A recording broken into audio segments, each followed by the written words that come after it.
النهاردة جايب لكم قصة نارية مش هتصدقوها.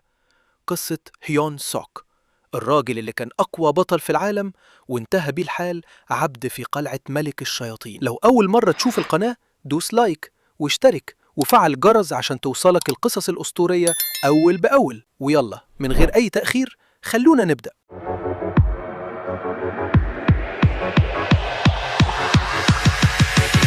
كان هناك رجل الذي أخذ لقب أقوي رجل في العالم في سن 27، وحصل علي لقب البطل لمدة عامين. أنا تشوي هيون سوك. وبعد تقاعد في أحد ليالي وهو يمشي في طريق اصطدام علي شاحنه ويقول نفسه: صدمتني شاحنة ومت كل الأموال التي ادخرتها من أجل تقاعد، اختفت هكذا تماما. هل تعلمون كم عملت بجد حتى الآن؟ اسمه هيوك سوك. توفي بعد أن قضي حياته كلها في القتال، تاركا هذا لعالم كرجل أعزب إلى الأبد. بعد شوية ظهر نور ساطع. اعتذر عن التأخير. يا بطل هيون سوك، اسمي رحيل، أنا صائده رؤوس، أبحث عن الأشخاص الذين انتهي وقتهم علي الأرض. قال هيون سوك: هل يمكنك أن تشرحي أكثر؟ نعم، لديك يا بطل خيارين. الأول هو أن تقبل الموت كما هو كعازب فقير، والآخر أن يتنم ما إحياءك كبطل وتنقذ العالم. أحتاج إلي بعض الوقت للتفكير. لأل يمكنك أن تفكر هذه فرصة العمر. إذا استعمعت إلي ستجد الشهرة والشرف والجمال بالامتيازات. ويفكر هيون سوك نفسه: علي أية حال أن تكون بطلاً، يعني أن لديك وظيفة قتالية، وأنا تقاعد للتو، والآن علي أن أقاتل مرة أخرى. ثم يقول له: الآن ركز نظراً الإنة، يبدو أنك لم تفهم الأمر جيداً. اسمح لي أن أشرحه لك بشكل صحيح بأسلوب قصص. إذا أصبحت بطلاً في عالم آخر، سيخرج رئيس القرية بترحيب لك، ومن ثم ستتمكن ببراعه من إكمال مهمة الزعيم المتواضعة. وبعد ذلك يقول الرئيس الشاكر: يا له من بطل، سأزوجك ابنتي. ابنتي هي أجمل في القرية. إذا وافقت تأخذ ابنتي، فلن أطلب أي شيء أكثر. لا يزال لا يوجد أي رد فعل. حسن، سأفترض أنك غير مهتم، وابقى عازبا لبقية هذه الحياة، وأن رحيل ستغادر. ويقول هيون سوك: انتظر انتظر. ثم يقول رحيل، أعني ليس هناك يضمن أنك ستتقمص شخصية إنسان في المرة القادمة. علي أية حال. حسنا، سأفعل ذلك. لم أستطع سماع ذلك تماما. لقد قلت أنني سأفعل هذا الشيء البطولي. إذن علينا أن نبدأ، علي الفور، الآن في هذه اللحظة. بالطبع، لماذا ننتظر؟ انتظروا، لا يمكنك إرسال شخص بدون تحضير. استمتع بمغامرة رائعة. لماذا كل هذا التردد عندما تريد أن تذهب؟ أوه، مكالمة. تم نقل البطل رقم 137,000. افتح عينك، استيقظ.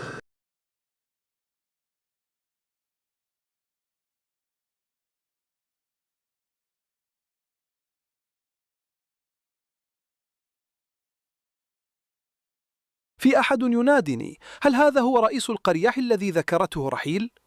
استقيلوا مهلا. ما هذا الشخص المجنون يريد أن يموت؟ ما الذي تقول يا متشرد؟ أنت تنام في أحياء العبيد؟ حسنا، أنا بطل، ولكن هل تسمي نفسك بطلا يا متشرد؟ ثم يكلم نفسه: ماذا حدث هنا؟ هل حدث خطأ ما لا يمكن رحيل؟ لن تفعل بذلك. أو هل يمكن أن يكون هذا الوحش هو مهمتي التعليمية؟ أهدأ إذا كنت قد توصلت إلي ذلك. فما يتعين علي فعله كمواطن كوري أيها الفتي الصغير؟ ماذا قلت للتو؟ موتي أيها القمامة التعليمية. لقد نلت منهم، لقد ضربته بشكل صحيح، ثم يقول غول كول: أنت تسمي نفسك البطل؟ لقد سئمت من هرائك بالفعل. من أين يأتي كل هؤلاء الحمقي المجانين ما يسميه بالبطل؟ هو سجن تحت الأرض، افتحوا الباب أيها الأوغاد. ثم يأتي أحد يقول: من الذي يصدر كل هذه الضوضاء؟ أيها الإنسان، إذا صرخت مرة آخر سأقطعك وأحولك إلي لحم خنزير. ويقول هيون سوك: نعم، سألتزم الهدوء أيها الإنسان، أنا أرقبك، اعتني بنفسك. ويقول هيون سوك: نعم، مفهوم. ثم يقول في نفسه: يا إلهي، ما الذي حدث كل هذا بهذا معدل؟ سأموت، اعزب مرتين. وفجأة في أحد يناديه: مرحبا، أنت هناك، هل أنت وافد جديد؟ ثم يقول له: من أنت؟ أنا سنيور. أنت الآن في قلعة ملك الشياطين، حيث يحتفظون بالعبيد البشر. سنيو، ماذا يحدث هنا؟ لماذا أنتهي بنا الأمر في مكان مثل هذا؟ هل هذا مريد معرفته؟ شوف في حواليكم هناك ما لا يقل عن مائه من الأبطال الذين سقطوا في قلعة ملك الشياطين. وإن الأحمق الأحمر هو الكابتن رايدرون، والحارس الذي رأيته من قبل هو رجل يدعي جاك. والسبب الذي جعلنا ننتهي بهذا الشكل هو كله بسبب تلك الشيطانة الشرير رحيل. لو أن تلك الشيطانة اللعينة أرسلتنا إلي المكان الخطأ. سنيور، ماذا تقصد؟ هل تقول أننا لم يكن من المفضل أن نبدأ هنا؟ نعم، أنا متأكد من ذلك. يقولون أن هناك منطقة بداية خاصة الأبطال فقط، وأن أغلبها يبدأ في المدن المزدحمة أو القر الهادئة.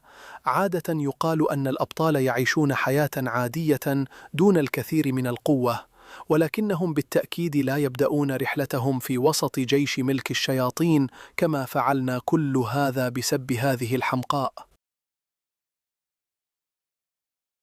حسناً، هذا يكفي من العمل لهذا اليوم. الآن أيها العبيد عودوا إلي الداخل. وهو يكلم نفسه: يوما ما سأجعل هذا الصعلوق الصغير يدفع الثمن بصراحة. أفضل أن أكون في السجن. بالمناسبة، ألم تذكر رحيل بعض امتيازات البطل؟ علي أشوف نافذة الحالة. إذن هذه نقاط البطل هي ميزة مهمة لراحة الأبطال، يمكنك الحصول عليها في مدخل المهام، ثم يمسكها ويقول: أنا لا أهتم بنقاط البطل أو أي شيء آخر، ماذا عن أن نبدأ بتلقي الضرب؟ تقول رحيل: أنا آسفة، ارحمني، لقد قلت كل شيء. يقول هيون سوك: إذن عقوبتك هي أن تكوني تابعتي. تقول رحيل: نعم، مهمتي هي أن أساعدك حتى تهزم ملك الشياطين. يقول: آسف، ولكنني انتهيت من هذه الأعمال البطولية. تسأله: ماذا تقصد؟ فيجيب: أعني أنني لا أملك أي نية لهزيمة ملك الشياطين. الآن أريد أن أعيش حياة طبيعية هنا. ثم يضيف: هناك أبطال يفكرون بهذه الطريقة، ولكنك تملك إمكانيات بمستوى SSS. فيرد: هذا لا يعني أنني يجب أن أفعل شيئا حيال ذلك. لم أعد أنوي خوض القتال كما كنت، بل أفضل أن أغرق في نوم عميق يشبه السلام. ويكلم نفسه: هذا الرجل كان هكذا، كنت أعتقد أنه أحمق يحب القتال والنساء فوق السماء. تقول رحيل: وإن ارتكبت بعض الأخطاء، هل لا يزال قدري أن أكون الجنية التي خصصت لهيون سوك؟ وتقول الأحكام الجنية: لا رجوع في القرار يا رحيل. فتصرخ رحيل: لا! ويقول هيون سوك: على كل حال، فكري بخطة للهروب. وترد: نعم، مفهوم. وفجأة تصرخ العفاريت: انهض أيها الضعيف. تقول رحيل: أنا قادرة على التعامل مع السحر الخفي الأساسي بنفسي، هل تعلم؟ ويقول العفريت: لقد استدعاك الزعيم رايدون أيها الإنسان. وفي مكتب رايدون: لقد سمعت أنك كنت تعمل بجد في الآونة الأخيرة. ويكلم نفسه: هل أسمع جيدا؟ هذا القزم ذو الرائحة الكريهة يشيد بي. يقول رايدون: في البداية اعتقدت أنك مجرد مجنون، ولكنني أرى أنك تعمل بجد. لدي اقتراح، ماذا عن أن تصبح سيد العبيد؟ تقول راحيل: أنت لن تفعل ذلك، أليس كذلك أيها البطل؟ يسأله رايدون: ماذا قلت؟ فيجيب هيون سوك: شكرا لك، اترك الأمر لي، سأقود هؤلاء البشر بأقصى ما أستطيع. يقول رايدون: حسنا، أنا أحبك أكثر مما كنت أعتقد في البداية. إذا نجحت بشكل جيد فسوف أفكر في تجنيدك في قوات ملك الشياطين. يا هذا، تحركوا بسرعة. تظهر النافذة: زادت مهاراتك الخفية، الكاريزما. ويقول هيون سوك: أوه، هذا لطيف. ثم يرفع صوته قائلا: أنا سيد العبيد الأفضل حقا. ويقولون: هذا الرجل مجنون تماما، سمعت أنه كان بطلا، هل هذا صحيح؟ تقول راحيل: أيها البطل، هل أنت مجنون؟ هذا الأمر أصبح خطيرا للغاية. فيرد: هذا كله جزء من الرحلة لتصبح بطلا حقيقيا. كيف يمكن للعصفور أن يفهم نوايا طائر الفينيق؟ أوه، أنت مجددا، هل الغداء جاهز؟ أم أنك قررت التجول بدلا من العمل؟ تقول النافذة: لقد زادت شعبية رايدون، لم يتبقى الكثير للوصول إلى الهدف. ويقول: شكرا لك يا زعيم رايدون. تسأله راحيل: أيها البطل، ألم تقل إنك تبحث عن المغامرة؟ ألم تقل إنك تريد الهروب؟ أهذا ما تسميه مغامرة وهروبا؟ فيجيب: مرحبا، أنا فقط أفعل ما تخبرني به النافذة. أليس اتباع النافذة من واجبات البطل؟ أتسمي كسب ولاء أتباع ملك الشياطين مهمة بطولية؟ يا لها من مزحة. ويضيف: لكنها الحقيقة، هل تريدين قراءتها مرة أخرى؟ انظري، تهورت لحظة، ارتكبت خطأ أحمقا، وها أنا الآن في ضيافة ملك الشياطين نفسه. ما هذا؟ حتى الجملة غريبة. ثم يقول: حسنا، ماذا يمكنني أن أفعل إذا كان هذا صحيحا؟ تقول راحيل: أعتقد أن الأبطال المصنفين SSS يحصلون على نافذة خاصة. ويكلم نفسه: بالأمس كنت أريد أن أموت، هذه غبية، وفجأة جاءتني مهمة.